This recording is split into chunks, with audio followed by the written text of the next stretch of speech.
Camp आयोजित करण्यासंदर्भाचं महत्त्वपूर्ण परिपत्र काढावं असं आवाहन शहर उत्तरचे आमदार माननीय विजयकुमार देशमुख यांनी केलंय। आमदार विजयकुमार देशमुख यांच्या उपस्थितीत जिल्हाधिकारी कुमार आशीर्वाद, भूमी अधीक्षक दादा घोडके व महानगरपालिकेचे बांधकाम अधिकारी मठपती यांच्या समवेत गुंठेवारी संदर्भात बैठक घेण्यात आली।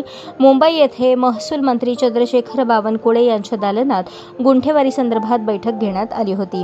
यामध्ये महसूल मंत्री चंद्रशेखर बावनकुळे यांनी उपस्थित अधिकाऱ्यांना निर्देशन दिले होते की तात्काळ मोजणी नकाशा व गुंठेवारीचे कॅम्प आयोजित करून गुंठेवारीचे प्रकरण निकाली लावावे व बांधकाम परवाने चालू करण्यात यावेत। त्यानुसार येणाऱ्या 8-10 दिवसात कॅम्पद्वारे महापालिकेने व जिल्हाधिकाऱ्यांनी परिपत्रक काढावे। तसेच त्यामध्ये अट अशी असेल की कॅम्पमध्ये ज्या नागरिकांचे 7-12 आणि खरेदी खत असेल त्यांची मोजणी त्वरित करून आठवडाभरात बांधकाम परवाना देण्यात येईल। तसेच आमदार विजयकुमार देशमुख यांनी तात्काळ हे काम लवकरात लवकर सुरू करावे अशा सूचना संबंधित अधिकाऱ्यांना देण्यात आल्या।